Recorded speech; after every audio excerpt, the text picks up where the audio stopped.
मेरा पुत्र कहाँ है? मेरा पुत्र।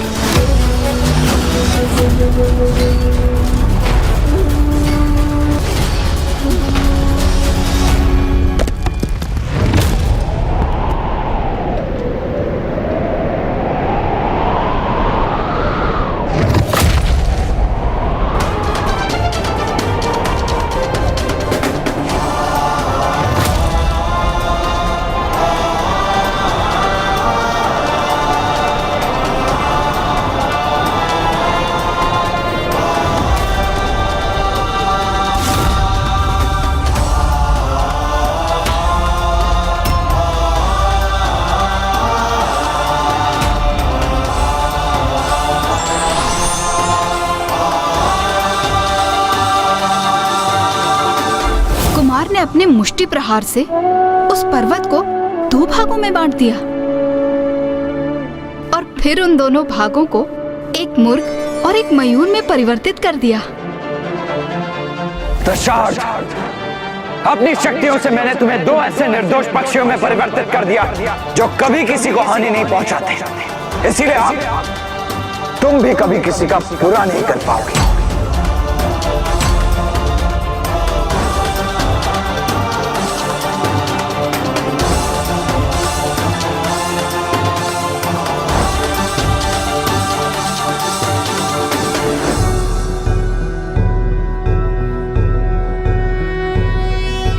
योगीश्वरो महासेनः कार्तिकेयो अग्निनन्दनः स्कन्दः कुमारः सेनानिः स्वामी शंकर संभव।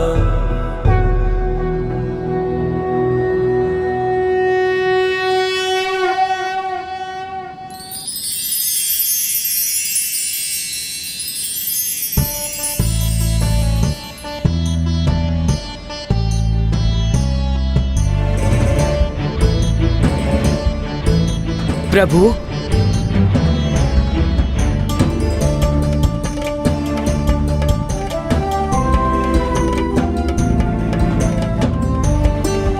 प्रभु, हम दोनों एक शाप के कारण असुर बन गए थे, किंतु अब आपने दशरथ का वध कर हमें उस शाप से मुक्त कर दिया है। प्रभु, इस शाप से मुक्त कर आपने हमारा कल्याण कर दिया। अब आप हमें अपनी शरण में लेने का वरदान दीजिए।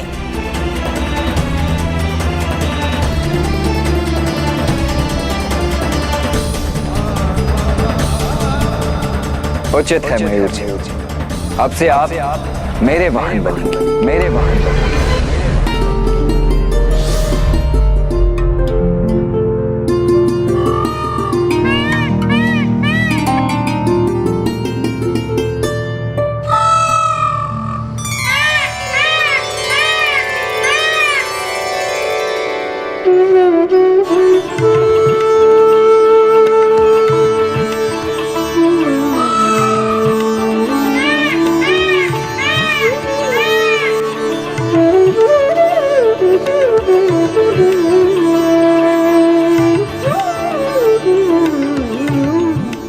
धन्यवाद प्रभु, आपने अपना वाहन नियुक्त कर मुझे कृतार्थ कर दिया। मुझे ज्ञात है प्रभु, मैं मयूर के समान सुंदर नहीं, कदाचित इसलिए आपने मुझे इस सौभाग्य के योग्य नहीं समझा। किंतु मुझे अपनी सेवा हेतु कुछ तो आदेश दीजिए प्रभु, मुझ पर भी तो कृपा कीजिए।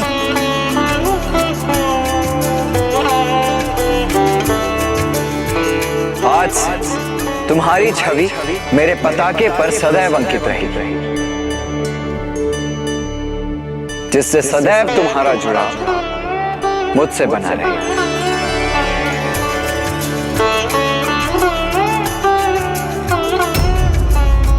क्या हुआ? क्या तुम प्रसन्न नहीं हुए? नहीं प्रभु, ऐसी बात नहीं,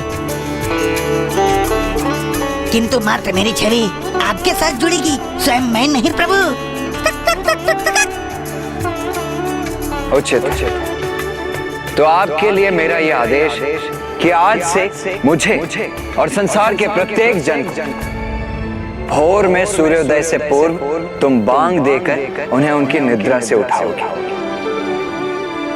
तुम्हारी बांग से सभी जन समय पर नृत्य कर और संस्कार आदि का पालन करेंगे और इस प्रकार तुम सभी को नित्य धर्म का पालन करने के लिए प्रेरित करोगे। धन्यवाद प्रभु।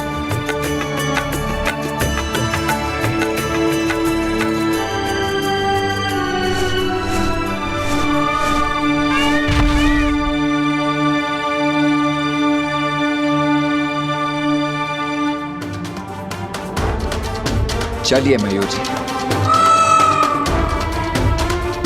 मुझे माँ से भेंट करनी है, पिताश्री के दर्शन कर उनके चरण स्पर्श करने हैं।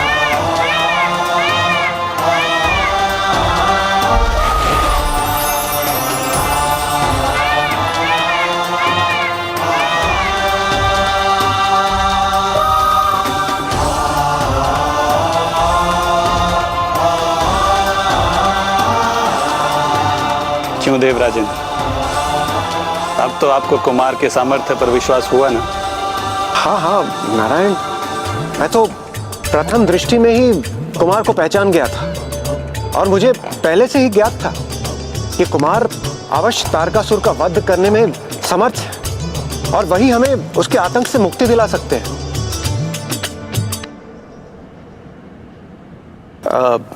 मेरे विचार से हम सभी को कैलाश जाना चाहिए और कुमार का अभिवादन करना चाहिए।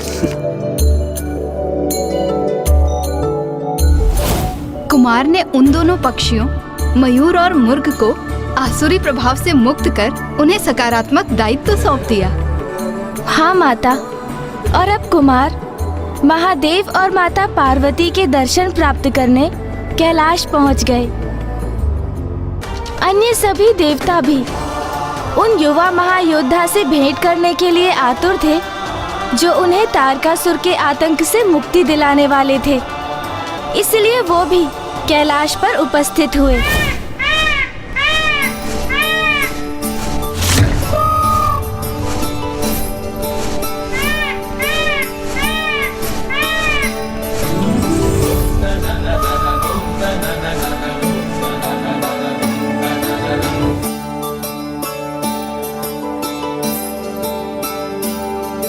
माँ माँ माँ,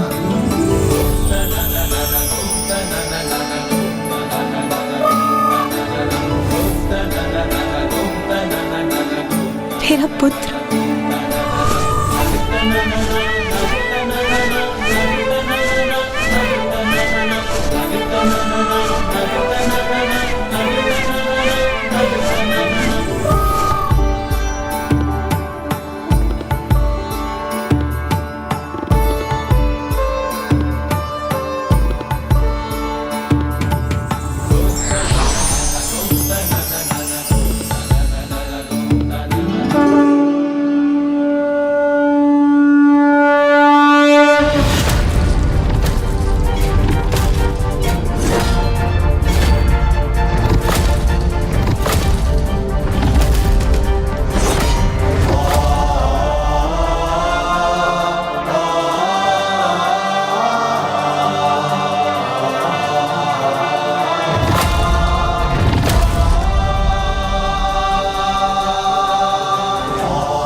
पुत्र, मुझे संबोधित करने के पूर्व तुम्हें प्रथम शब्द उनके लिए कहने होंगे जो दीर्घ समय से तुम्हारे आगमन की आस लगाए हुए हैं।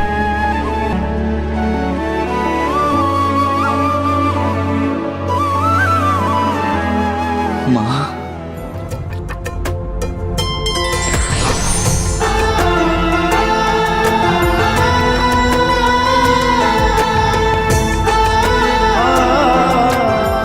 माँ,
पार्वती, वैसे तो आप जगत जननी हैं, किंतु सत्य ये भी है कि एक माँ ही संतान को जन्म नहीं देती, एक संतान भी एक माँ को जन्म देती है। आपने सत्य कहा स्वामी। पुत्र, आज तुमने मुझे एक माँ बना दिया। माँ, मैं आपसे भेंट कर आपके आंचल की छाया पाने के लिए अधीर हो रहा था।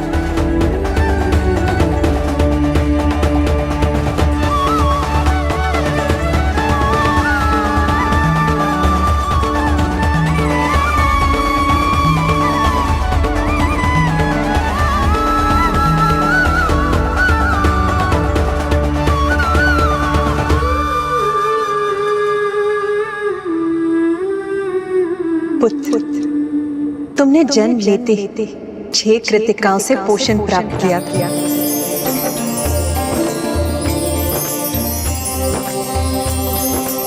इसीलिए आज से तुम कार्तिकेय कहलाओगे। कार्तिकेय कहलाओगे। कार्तिकेय कहलाओगे।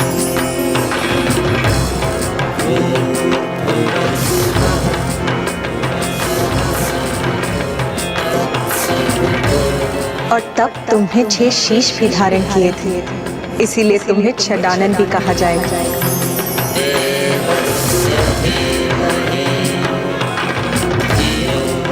और अनुकूल समय आने पर अपने विराट स्वरूप में तुम 6 हाथ भी प्रकट करोगे।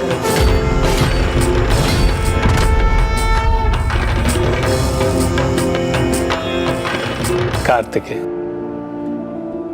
अति सुंदर और उपयुक्त नाम है। और तुम मेरी उस ऊर्जा से उत्पन्न हुए हो जो मुझसे छलक कर सरकंदूप द्वारा धारण की गई।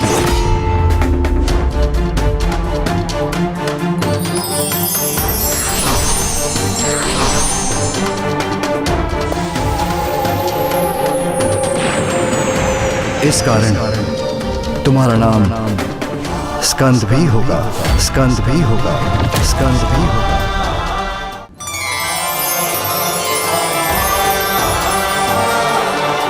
कुमार कार्तिकेय की जय, कुमार कार्तिकेय की जय, कुमार कार्तिकेय की जय, कुमार कार्तिकेय की जय, कुमार कार्तिकेय की जय, कुमार कार्तिकेय की जय, कुमार कार्तिकेय की जय, कुमार कार्तिकेय की जय, कुमार कार्तिकेय की जय। और इस प्रकार जगत जननी माता पार्वती एक पुत्र की माँ भी बनी, क्योंकि कुमार कार्तिकेय भी अब संसार में स्कंद नाम से भी विख्यात होने वाले थे।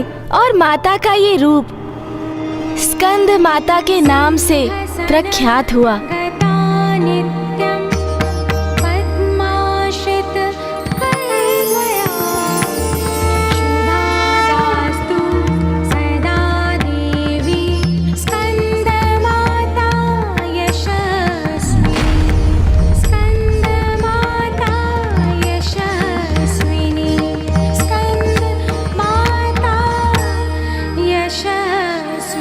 देवता कुमार कार्तिकेय को देखकर अत्यंत प्रसन्न थे।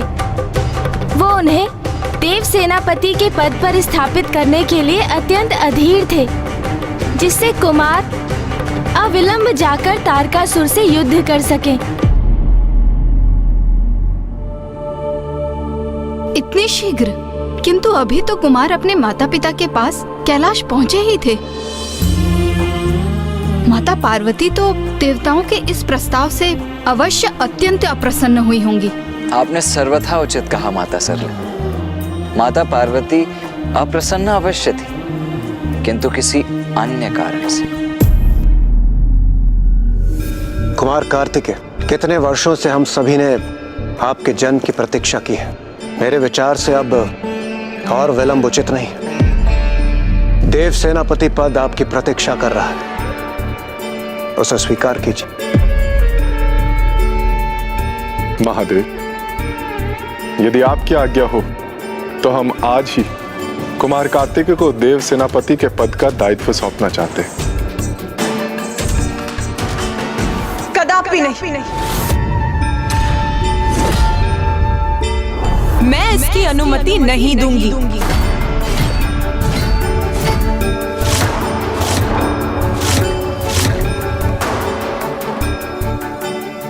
पूर्व में ही इतना विलंब हो चुका है, और यदि माता पार्वती ने आज्ञा देने से अस्वीकार कर दिया तो बहुत समय बीत जाएगा, और इतना समय कहाँ है हमारे पास।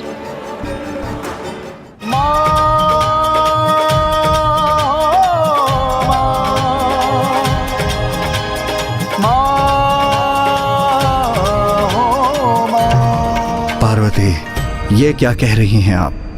ये तो कार्तिकी की नियति है।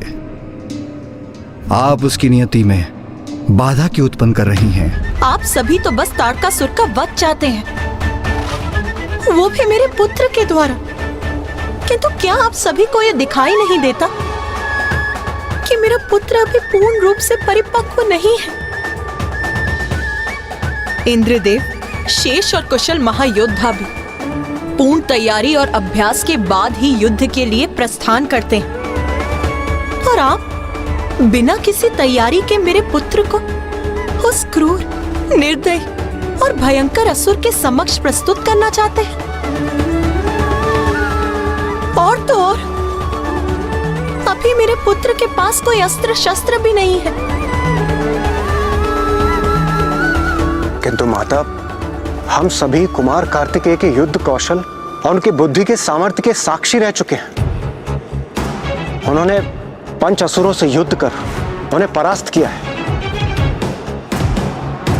मेरे विचार से तारकासुर से युद्ध करने के लिए कुमार कार्तिकेय संपूर्ण रूप से तैयार है। इंद्रदेव, क्या कुमार कार्तिकेय आपका पुत्र है?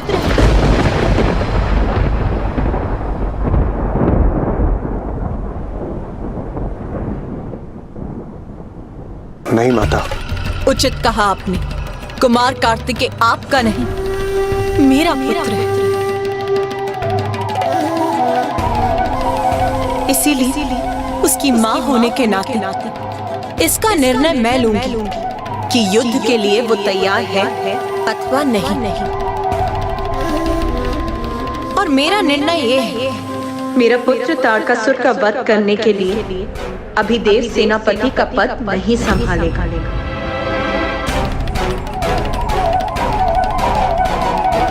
किंतु माता, कुमार कार्तिकेय को शिक्षा प्रदान करने वाले उनके गुरु कौन होंगे? इसकी मां होने के नाते इसकी प्रथम गुरु तो स्वयं मैं हूं।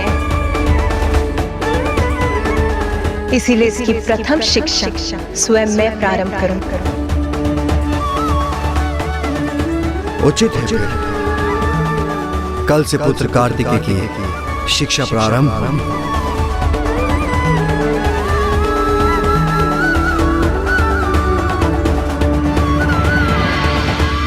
पुत्र, तुम स्नान आदि से निवृत्त हो, अपना तन और मन शुद्ध कर चुके हो, इसलिए अब तुम्हें पंचाग्नि तप आरंभ करना चाहिए।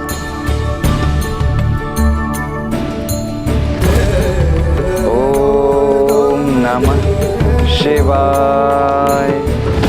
ओम नमः। एक ओर जहाँ कुमार कार्तिकेय माता पार्वती के संरक्षण में कठोर तप कर अपनी शक्ति एवं सिद्धियां अर्जित करने में लगे थे, वहीं दूसरी ओर तारकासुर को जब ज्ञात हुआ कि उनके पंचासुरों का वध कुमार कार्तिकेय ने कर दिया है, तो अब वो स्वयं कुमार कार्तिकेय का सामना करने की ठान लेता है।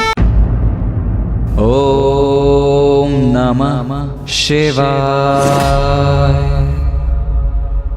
ओम नमः शिवाय।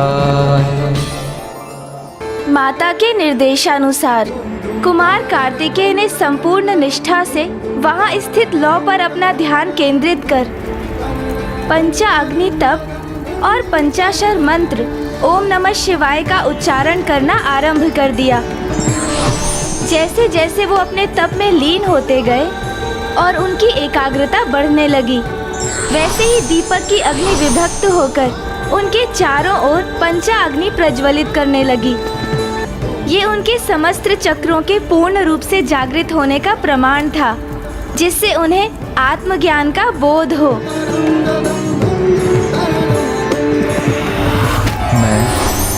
मैं परम ब्रह्म हूँ, परम ब्रह्म।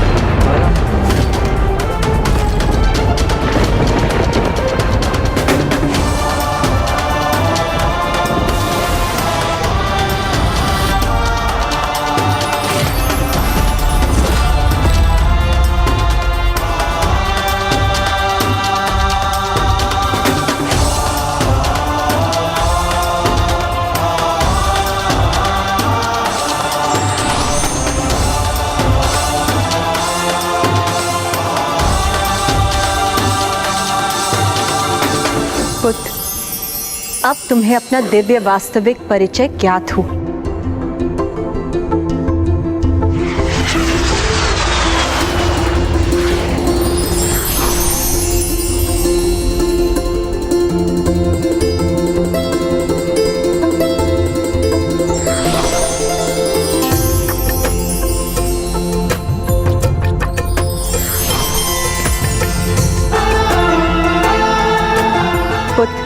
तुमने पंचाग्नि तप को सफलता से संपन्न किया और तुम्हारे समस्त चक्रों के जागृत होने से तुम मेरे एवं अन्य सभी की शक्तियां स्वीकार करने में समर्थ हो।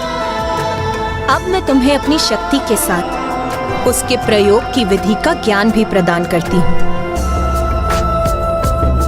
धन्यवाद माता। कुमार कार्तिकेय, मैं आपको अपना वज्र प्रदान करता हूं।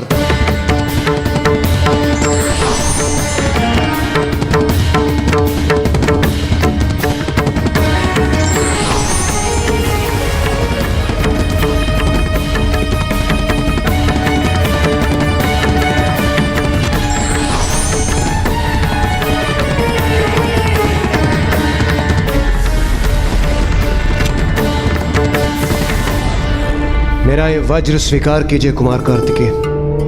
आप जब भी इसका आवाहन करेंगे, ये आपके समक्ष प्रस्तुत हो जाएगा। मैं आपका वज्र स्वीकार करता हूं देवराज।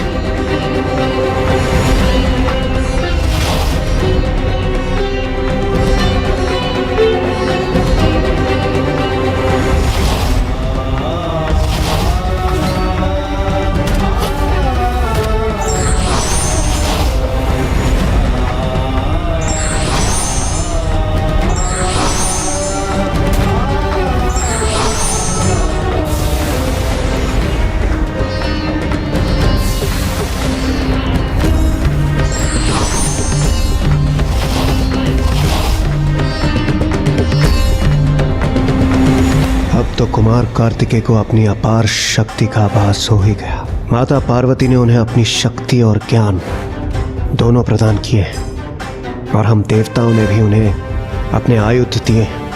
तो अब तो वो तारकासुर से युद्ध करने के लिए सर्वथा तैयार हैं।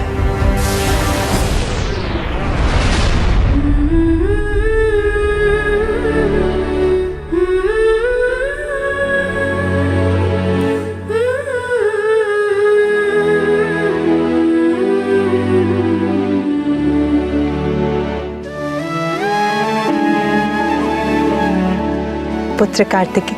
धन्यवाद माता, अब आज्ञा दीजिए। माता के बाद पुत्र के अगले गुरु उसके पिता होते हैं। मैं तुम्हें जो शिक्षा दे सकती थी दे चुकी। अब तुम्हें अपने पिताश्री से शिक्षा प्राप्त करनी चाहिए।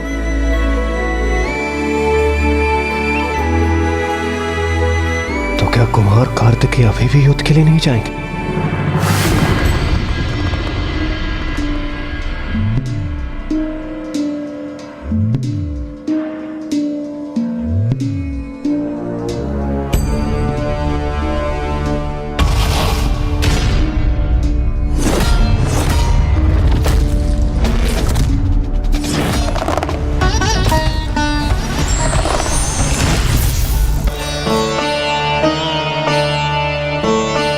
पिताश्री, मैंने अभी आपके शीश पर कांटों का मुकुट क्यों देखा पिताश्री? पुत्र, तुम्हारी मां से शिक्षा प्राप्त कर स्मार्ग रूप से संपन्न हो चुके हो, इसलिए मात्र मैं एक ही मूल शिक्षा तुम्हें प्रदान कर सकता हूं। तुमने जितनी भी शक्ति प्राप्त की है उसका उपयोग संसार की भलाई के लिए, धर्म की रक्षा के लिए और उत्थान के लिए ही करना उचित होगा। शीघ्र तुम एक सेनापति का दायित्व संभालोगे जो तुम्हारे लिए कांटों के मुकुट के समान होगा, क्योंकि यह दायित्व सरल नहीं होगा। उसे तुम्हें बहुत धैर्य और लगन से संभालना होगा। तो ब्राह्मण देवता, अब तो कुमार कार्तिकेय ने शक्तियां, आयुध और ज्ञान सभी प्राप्त कर लिए थे, तो अब तो उनकी शिक्षा पूर्ण हो गई थी ना? माता पिता से ज्ञान और शक्ति दोनों अवश्य प्राप्त हुई थी उन्हें, किंतु जब तक वास्तविक गुरु का मार्गदर्शन ना प्राप्त हो तब तक ज्ञान कहाँ फलित होता है। तो अब कुमार की शिक्षा की पूर्णता के लिए उनके पिताश्री महादेव ने उन्हें अगस्त्य ऋषि के पास भेजा।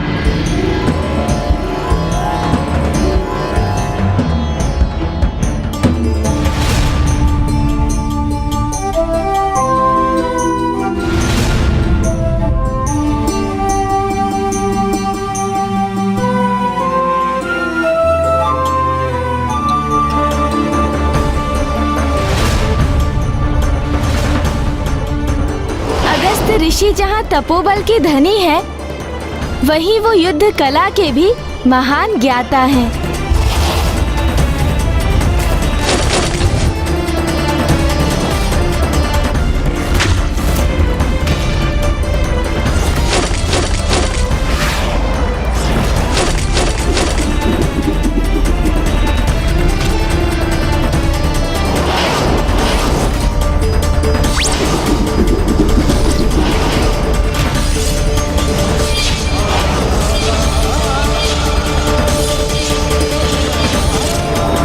कार्तिकेय, मैंने आपको अपने शिष्य के रूप में स्वीकार कर आपको संपूर्ण युद्ध कौशल की विद्या प्रदान की है।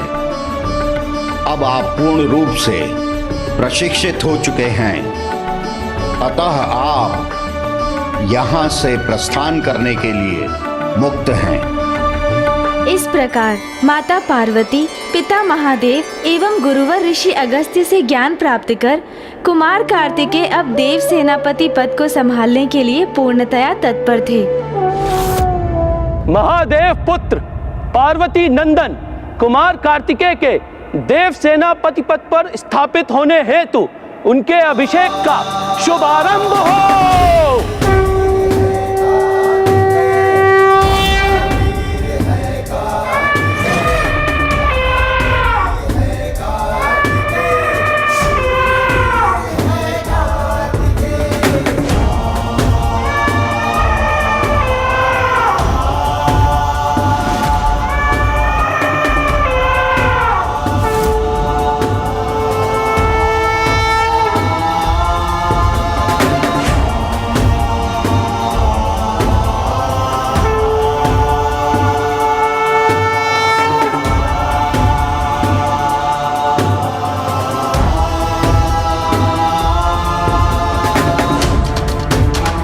पुत्र,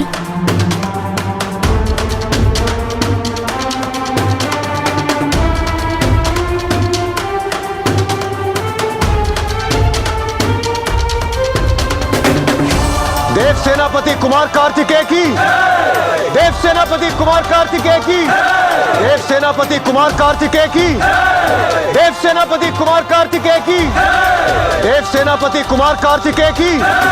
सप्त सिंधुओं और समस्त नदियों के पावन जल से हम कुमार कार्तिकेय का अभिषेक आरंभ करते हैं।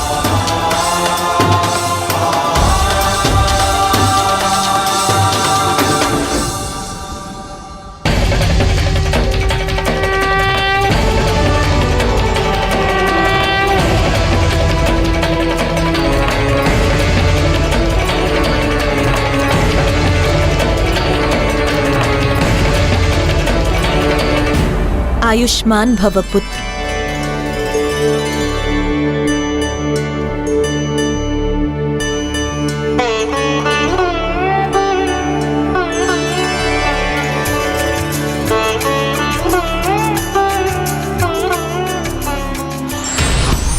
पुत्र, ये मेरे द्वारा प्रदान किया दिव्यास्त्र है, जो तुम्हारे आह्वान करते ही तुम्हारे समक्ष प्रस्तुत हो जाएगा।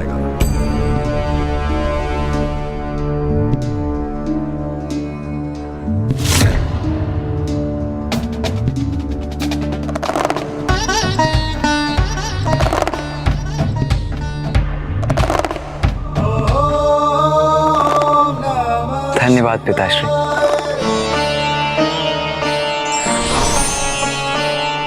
पुत्र, जिसमें मेरी समस्त शक्ति समाहित है, मेरी शक्ति का प्रतीक मेरा दंड सदा तुम्हारे साथ रहेगा, और इस प्रकार मैं भी सदा तुम्हारे साथ बनी रहूंगी।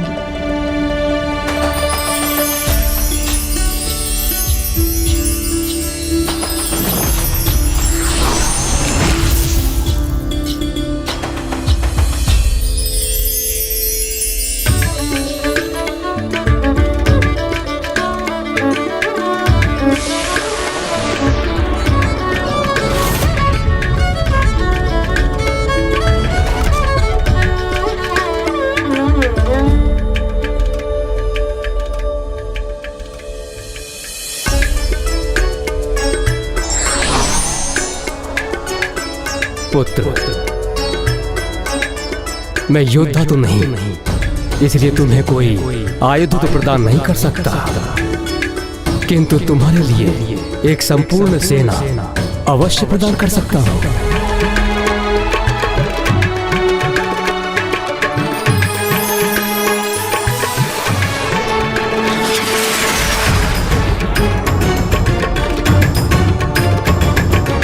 देव सेनापति कुमार कार्तिकेय की, देव सेनापति कुमार कार्तिकेय की, देव सेनापति कुमार कार्तिकेय की, देव सेनापति कुमार कार्तिकेय की, देव सेनापति कुमार कार्तिकेय की, देव सेनापति कुमार कार्तिकेय की, देव सेनापति कुमार कार्तिकेय। प्रतीत होता है कुमार कार्तिकेय अब सेनापति पद पर स्थापित हो ही गए हैं। मैं तुम्हारी प्रतीक्षा कर रहा हूं कुमार, क्योंकि अब तुम्हारा सामना कर तुम्हारा अंत करने में बहुत आनंद आएगा मुझे।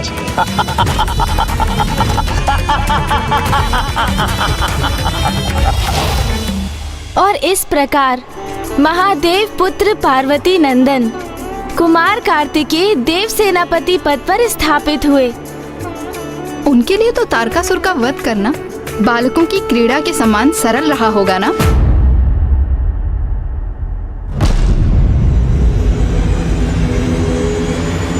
नहीं माँ,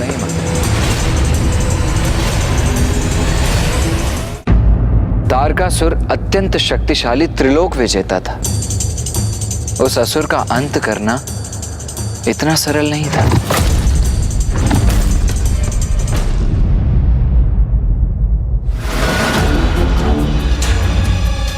इतना कुछ घटित हो गया महाराज, और आप अभी भी निश्चिंत बैठे हैं।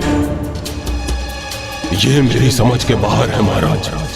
क्या घटित हो गया जिसकी चिंता करनी चाहिए मुझे? यही महाराज, देव सेनापति पद पर स्थापित हुए हैं महादेव और देवी पार्वती के पुत्र, जिनके गर्जन मात्र से कंपित हो उठा था पूरा शोणितपुर। और आपका आत्मसम्मान जो पंचासुरों का अंत कर खंडित किया उन्होंने, उसका क्या?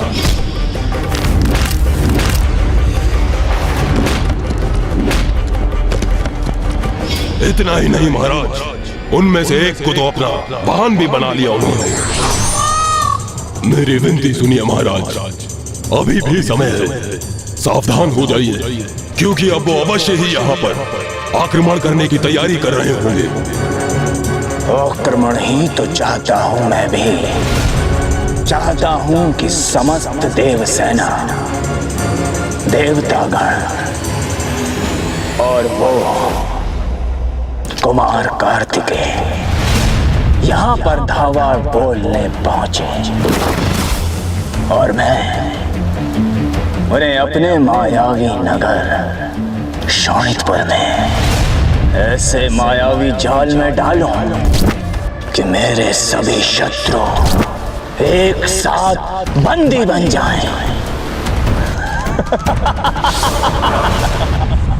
एक और जहां तारकासुर युद्ध का आरंभ चाहता था, जिससे देव सेनापति कुमार कार्तिकेय एवं समस्त देवता उसकी नगरी शोणितपुर में आने के लिए विवश हो जाएं, किंतु वहीं दूसरी ओर देव सभा गहन विचार में लीन थी। गहन विचार? युद्ध के लिए अपनी रणनीति तैयार करने हेतु? नहीं माता, युद्ध नहीं।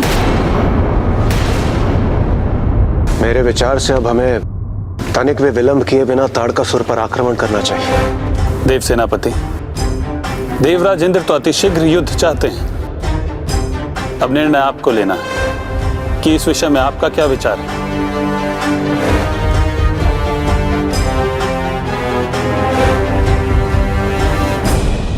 मैं देवराज इंद्र से असहमत हूं।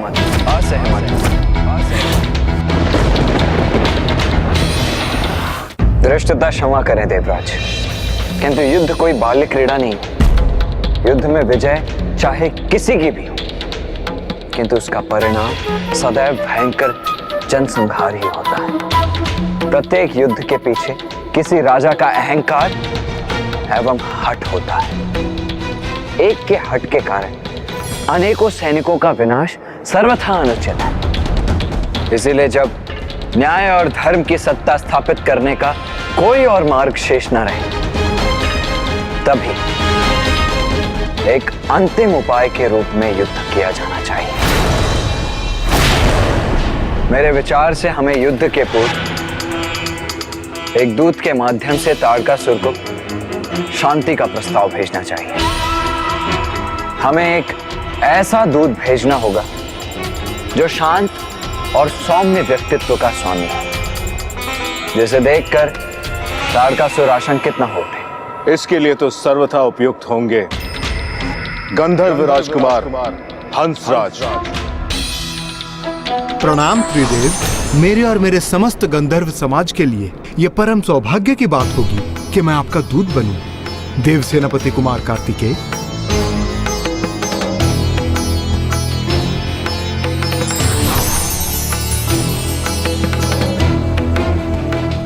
असुर राज तारकासुर, हम समस्त देवता आपसे विनम्र निवेदन करते हैं कि आप त्रिलोक को अपने शासन से मुक्त करें।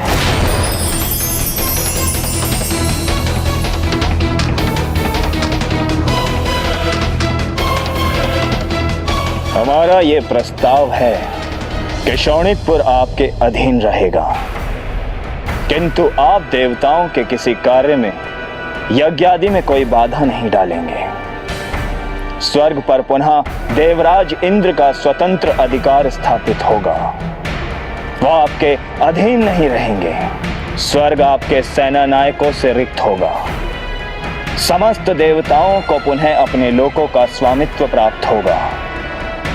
यदि आप ये स्वीकार करेंगे तो आपको अभयदान देंगे देव सेनापति कुमार कार्तिकेय, अथवा फिर युद्ध ही अंतिम समाधान होगा। असुरराज तारकासुर, मैं आपकी ओर से देव सेनापति कुमार कार्तिकेय के लिए क्या सूचना लेके जाऊं?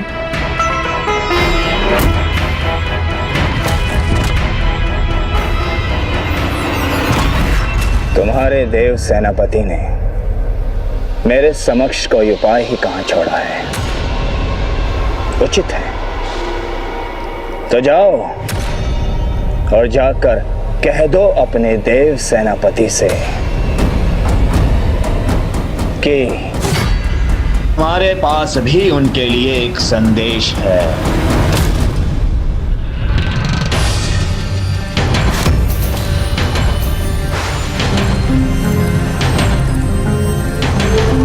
ये गंधर्व कुमार हंसराज अभी तक तारकासुर का संवाद लेकर लौटे क्यों नहीं? कदाचित कहीं कुछ अनुचित घटित न हुआ हो।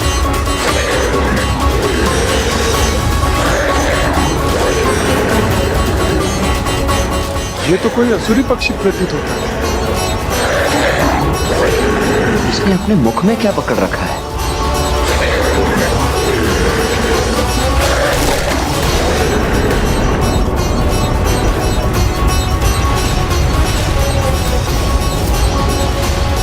इस असुर पक्षी द्वारा गिराई गई पोटली में भला क्या हो सकता है?